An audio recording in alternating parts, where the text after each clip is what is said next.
राष्ट्रप्रवाह Vidarbha news में आप सभी का स्वागत है। मैं मनन व्यास और आज की देखते हैं ताजा खबर।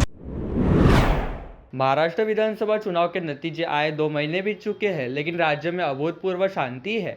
ऐसा परिणाम कैसे आया, इस बात को लेकर हर कोई हैरान है। जो हारे हैं वे ही नहीं, जो जीते हैं वे भी सदमे में है। यह भूमिका मनसे प्रमुख राज ठाकरे ने मुंबई आयोजित कार्यकर्ता सम्मेलन में रखी, जिसके बाद इस बयान पर प्रतिक्रियाएं व्यक्त की जा रही है। राज ठाकरे का इशारा बीजेपी की जीत को लेकर था। राज ठाकरे ने पिछले 2 चुनावों में बीजेपी को मिली सीटें के आंकड़े भी बताए। इसके बाद बीजेपी की ओर से जोरदार पलटवार हुआ है। राज्य के आईटी और सांस्कृतिक मंत्री आशीष शेलार ने राज ठाकरे की आलोचना की है। आशीष शेलार ने कहा, श्री राज ठाकरे ने अपने पदाधिकारियों की प्रदेश बैठक में एक नैरेटिव स्थापित करने की कोशिश की गई है। यह आंशिक जानकारी पर आधारित है। भाजपा ने कभी समझौते की राजनीति नहीं की। हमने राष्ट्र प्रथम और राष्ट्रवादी सोच के आधार पर राष्ट्र निर्माण की राजनीति से कभी समझौता नहीं किया। आइए सुनते हैं राज ठाकरे तथा आशीष शेलार ने क्या कहा। भारतीय जनता पक्षाला 132 काय जागा मिळाल्या वगैरे वगैरे, चला ठीक आहे आपण समजू शकतो। चला 1 2 132, अजित पवार 42,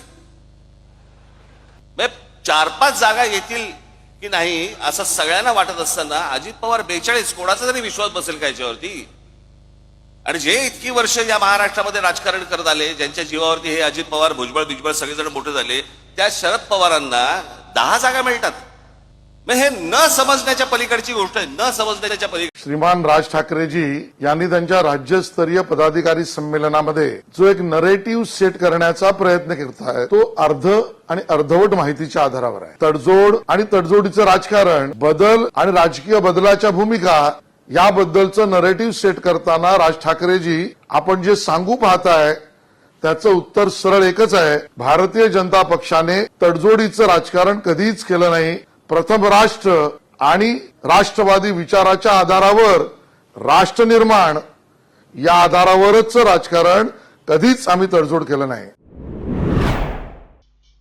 अनैतिक संबंधों के कारण तलेगांव दशासर अंतर्गत नीमगवान रोड पर आज सवेरे एक व्यक्ति के कत्ल का भीषण खुलासा हुआ। पुलिस ने तत्पर कार्रवाई कर आरोपी उमेश शिवा शिंदे को दबोच लिया। यह मर्डर अनैतिक संबंधों के कारण होने का प्राथमिक जांच में स्पष्ट हो रहा है। वारदात की वजह से तलेगांव दशासर ग्राम थरथरा उठा है। जानकारी के अनुसार मृतक का नाम मनोज वामनराव नागपुरे है। उसके भाई सुनील नागपुरे की शिकायत पर पुलिस ने कत्ल का केस दर्ज किया है।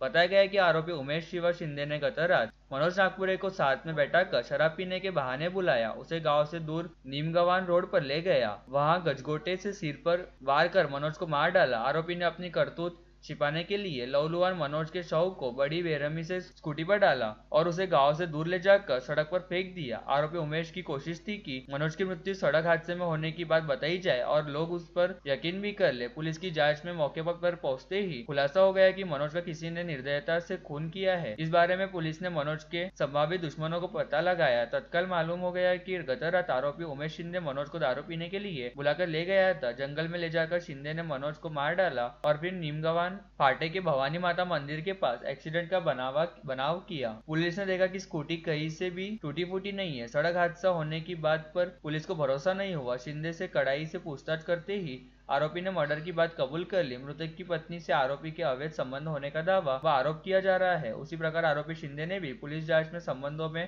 रोड़ा बनने की वजह से मनोज का कत्ल करने की बात कबूल की है। कुंभ मेले में खोए हुए लोगों के बारे में आपने कई बार सुना होगा, लेकिन क्या आपने कभी ऐसे मामले के बारे में सुना है जहां 27 साल पहले घर छोड़ने वाला कोई व्यक्ति कुंभ मेले में मिल गया हो? इस बार का महाकुंभ मेला कई कारणों से लगातार चर्चा में है। योजना बनाई गई है कि 144 साल बाद आने वाला यह महाकुंभ मेला इतिहास में दर्ज होगा। साथ ही देश भर से करोड़ों लोग इस महाकुंभ मेले में हिस्सा ले रहे हैं। इतनी भारी भीड़ में भी 27 साल पहले घर छोड़कर निकले एक शख्स की पहचान उसके परिवार ने कर ली है। खबर के अनुसार गंगासागर यादव 1998 में झारखंड के धनबाद से गायब हो गए थे। उनके जैसा दिखने वाला एक शख्स 27 साल बाद महाकुंभ मेले में अघोरी सन्यासी के रूप में उनके रिश्तेदारों को दिखाई दिया। इन रिश्तेदारों ने तुरंत उस सन्यासी की तस्वीर ले ली और इस तस्वीर को गंगासागर की पत्नी के पास भेज दिया। गंगासागर की पत्नी ने दावा किया है कि यह सन्यासी मेरे पति है। हालांकि सन्यासी के लंबे बाल और दाढ़ी है, क्योंकि उनके लंबे दांत, माथे की चोट और घुटनों पर चोट के कारण गंगासागर होने का दावा किया जा रहा है। इस सन्यासी को बाबा राजकुमार के नाम से जाना जाता है। वो 65 साल के हैं और उन्होंने इस दावे का खंडन किया है। उन्होंने कुंभ मेला पुलिस को इसकी जानकारी दे दी है और पहचान की पुष्टि के लिए डीएनए टेस्ट की मांग की है। परिवार ने कहा कि उनका गंगासागर यादव से कोई संबंध नहीं है। बाबा राजकुमार ने परिवार का सदस्य होने के दावे को नकार देने के बाद परिवार ने अब डीएनए टेस्ट की मांग की है। उन्होंने कुंभ मेला पुलिस को इसकी जानकारी दे दी है और पहचान की पुष्टि के लिए डीएनए टेस्ट की मांग की है। परिवार ने कहा कि हम कुंभ मेला खत्म होने तक इंतजार करेंगे, अगर परीक्षण मेल नहीं खाता है तो हम बाबा राजकुमार से माफी मांगेंगे। अपात्र लाडली बहनों को दिए गए लाभ को वापस लेने के फंदे में नहीं पड़ने की सलाह राष्ट्रवादी कांग्रेस पार्टी के वरिष्ठ नेता छगन भुजबळ ने सरकार को दी है। मीडिया से बोलते हुए उन्होंने यह बताया कि पैसे पण मिळाले लाडकी बहिणींना आणि त्या संदर्भामध्ये मी मागेच म्हणजे काही 10-15 दिवसापूर्वी एक मला विचारलं, मी सांगितलं होतं आता त्यांना ते पैसे त्यांनी घेतले, कदाचित त्यांचा तो हक्क नव्हता, परंतु त्यांच्याकडून पैसे परत मागण्यात काहीही अर्थ नाही आणि तो पैसे वसुली वगैरे परत करण्याचा धंदा करूही नये। तर काही लाखामध्ये ती संख्या असेल। एवढंच आहे की सरकारनं वेगवेगळ्या जाहिरातीच्या माध्यमातून की आता झालं ते संपलं, पण आता यापुढे सुद्धा हे आमच्या अटी आहेत, ह्या अटीच्या मध्ये बसत असेल तरच तुम्ही ह्या लाडक्या बहिणीच्या मदतीचा स्वीकार करावा, अन्यथा स्वयंस्फूर्तीनं जे आहे त्याग करावा। आगामी 1 व 2 फरवरी को राष्ट्रधर्म युवा मंच तथा सेवा फाउंडेशन बहुउद्देशीय संस्था द्वारा बंडेरा रोड स्थित पवार मंगलम में राज्य स्तरीय राष्ट्रसंत तुकडोजी महाराज विचार साहित्य सम्मेलन का आयोजन किया जा रहा है। 2 दिन चलने वाले इस आयोजन के सम्मेलनाध्यक्ष पद पर अखिल भारतीय श्री गुरुदेव सेवा मंडल के आजीवन प्रचारक आचार्य हरिभाऊ वेरुलकर गुरुजी व स्वागताध्यक्ष पद पर खोड़सगांव के उपसरपंच प्रदीप पाटिल गोमासे रहेंगे। इस 2 दिवसीय साहित्य सम्मेलन में संत साहित्यिक, व्याख्यात, कीर्तनकार, लेखक, कवि, समीक्षक, राष्ट्रीय कीर्तनकार व पत्रकार आदि की अच्छी खासी उपस्थिति रहेंगी। इस आयोजन के पहले दिन 1 फरवरी को दोपहर साईनगर स्थित साई बाबा मंदिर से गोपाल नगर होते हुए पवार मंगलम तक भव्य ग्रंथ दिंडी का आयोजन किया जाएगा। इस आशय की जानकारी आयोजन समिति के अध्यक्ष अंकुश मानकर व सचिव मयूर वानखेड़े द्वारा पत्रकार वार्ता में दी गई।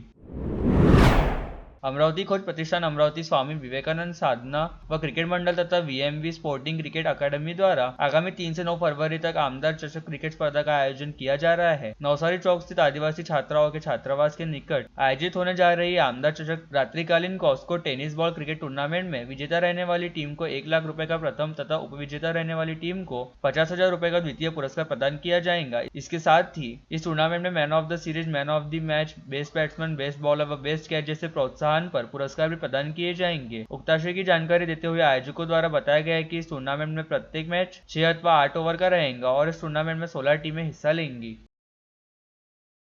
भंडारा तहसील के कवलेवाड़ा ग्राम में बाघ के हमले में मारी गई एक महिला की मौत से गुस्साए ग्रामीणों ने वन विभाग के कर्मियों के साथ धक्का मुक्की की और वन विभाग की गाड़ी में आग लगा दी। वन विभाग की गाड़ी जलाने के मामले में पुलिस ने गांव के 9 लोगों को हिरासत में लिया है, जिससे और भी आक्रामक हो गए ग्रामीणों ने आक्रामक रुख अख्तियार कर लिया है कि जब तक गांव के लोगों को पुलिस नहीं छोड़ती तब तक वे महिला के शव को अपने कब्जे में नहीं लेने का पवित्रा ग्रामवासियों ने लेने से मामला और गर्मा गया है। बुधवार शाम खेत में काम कर रही एक महिला पर बाघ ने हमला कर अपना शिकार बनाया। इतना ही नहीं, बाघ इस महिला के शव के पास करीब 6 घंटे तक बैठा रहा। दिलचस्प बात यह है कि इसी बाघ ने कुछ दिन पहले एक शख्स का शिकार किया था। इससे ग्रामीणों में भारी आक्रोश फैल गया। ऐसे में जब वन विभाग की टीम मौके पर पहुंची तो गुस्सा ग्रामीणों ने वन विभाग के अधिकारियों की पिटाई कर दी, गाड़ी भी जला दी। तो नाराज ग्रामीणों को मनाने में वन विभाग और पुलिस प्रशासन को काफी मेहनत लेनी पड़ी। इसी बीच वन विभाग ने बाघ को बेहोश कर अपने कब्जे में ले लिया। अमरावती के नांदगांवपेट पुलिस थाना क्षेत्र अंतर्गत रहने वाली 15 वर्षीय नाबालिग लड़की पर उसकी ही मां ने अमानवीय अत्याचार करते हुए उसे रात के वक्त गैलरी में कैद करके रखा। साथ ही गैस के पाइप से उसकी गर्दन पर मारते हुए उसके बाएं हाथ को अपने दांतों से काट खाया और उसे जान से मारने की धमकी दी। इसके बाद उक्त नाबालिग ने जैसे तैसे गैलरी से नीचे उतरकर अपनी जान बचाई और अपनी बड़ी मां के घर जाकर आपबीती सुनाई। पश्चात उसे नांदगांवपेट पुलिस ने अपने कब्जे में लेकर बाल सुधा गृह में भिजवाया। वही निर्दयी मां के खिलाफ विभिन्न धाराओं के तहत आपराधिक मामला दर्ज किया गया है। पीड़िता द्वारा दर्ज कराई गई शिकायत के मुताबिक उसके पिता की वर्ष 2016 में मौत हो गई थी, जिसके बाद उसकी मां ने वर्ष 2024 में रायपुर निवासी एक व्यक्ति के साथ विवाह कर लिया था। उसके सौतेले पिता रायपुर में ही रहते हैं। वही वह अपनी मां के साथ शेगांव राहटगांव मार्ग स्थित अपार्टमेंट में रहती है और इस समय कक्षा 10वीं की छात्रा है। विगत 20 जनवरी को वह प्रैक्टिकल जमा करने के लिए अपने स्कूल में गई थी, जहाँ से घर वापिस आने में देर हो जाने के चलते उसकी मां ने संदेह जताया कि वह किसी लड़के के साथ थी। इसी बात पर गुस्सा होते हुए उसकी मां ने उसे घर की गैलरी में बंद कर दिया और जान से मारने की धमकी देते हुए उसकी गैस के पाइप से पिटाई की। पूरी रात अच्छी खासी ठंड के बीच गैलरी में बंद रहने के बाद जब अगले दिन उसकी मां बाहर गई तो उसने गैलरी की मैट को काटा और छलांग लगाकर गैलरी से नीचे उतरी। इसके बाद वह पास में ही रहने वाली अपनी बड़ी माँ के यहाँ गई और बड़ी माँ के घर पर रात भर रुकी। इस दौरान उसने अपनी बड़ी माँ को अपनी पूरी बीती सुनाई, जिसकी सूचना उसकी बड़ी माँ ने नांदगांवपेठ पुलिस को दी। 11 दिन पहले बुल्डाना जिले के मोताड़ा तहसील के ग्राम दाबाड़ी में डकैती की जांच कर चौंकाने वाला निष्कर्ष सामने आया है। अनैतिक संबंध रखने वाले डॉक्टर पति ने पहले अपनी पत्नी की हत्या की, फिर पुलिस को गुमराह करने के लिए घर में डकैती का मंजर रचा और बेहोश होने की गोलियां खाकर खुद घायल होने का नाटक किया। लेकिन अपराधी कितना भी शातिर हो, कुछ गलतियां कर ही देता है। इस कथित डकैती का आरोपी एक साधारण पशु चिकित्सक है, तो वह खाकी को कैसे धोखा देगा। समझदार और अनुभवी पुलिस ने इस बात को पहचान लिया। इससे पहले डॉक्टर के मोबाइल फोन से तमाम तरह की अवांछित क्लिपिंग और वीडियो सामने आए थे। बोराखेड़ी पुलिस ने आरोपी डॉक्टर को गिरफ्तार कर लिया है। गजानन टेकाड़े को थाने लाया गया। उसे पुलिस ने डंडा दिखाते ही डॉक्टर तोते की तरह बोलने लगा। गजानन ने स्वीकार किया कि उसने अपनी पत्नी को पहले ढेर सारी नींद की गोलियां खिलाकर और फिर तकिए से उसकी नाक और मुंह दबाकर मार डाला। टेकाड़े ने कहा कि उसने यह कृत्य एक युवती के साथ अनैतिक संबंध के कारण किया, जो कई वर्षों से उसकी पत्नी की करीबी रिश्तेदार थी। इसके बाद उसने बोराखेड़ी पुलिस को असली हत्या और अपने द्वारा की गई फर्जी डकैती की हकीकत बता दी। मामले में आरोपी के खिलाफ हत्या समेत विभिन्न धाराओं के तहत मामला दर्ज किया गया है। राष्ट्रपिता महात्मा गांधी की पुण्यतिथि के अवसर पर महाराष्ट्र प्रदेश कांग्रेस सेवा दल की ओर से आज स्थानीय जयस्तंभ चौक स्थित महात्मा गांधी के पुतले को हरापन कर अभिवादन किया गया। इस अवसर कार्यक्रम में आयोजक महाराष्ट्र कांग्रेस सेवा दल के महासचिव अभिनंदन पेंडारी सहित पुरुषोत्तम मुंदड़ा, दीपक हुंडीकर, सुरेश रतावा, मुकेश छांगानी, मनीष पावडे, विजय बर्वे, रशीद भाई, महेंद्र देशमुख, अरुण बनारसे, अनिल तायडे, अनिल जोशी उपस्थित थे। कार्यक्रम के अंत में 2 मिनट का मौन रखकर सामूहिक श्रद्धांजलि अर्पित की गई। और लेटेस्ट न्यूज़ देखने के लिए राष्ट्रप्रभा चैनल को लाइक और सब्सक्राइब कीजिए।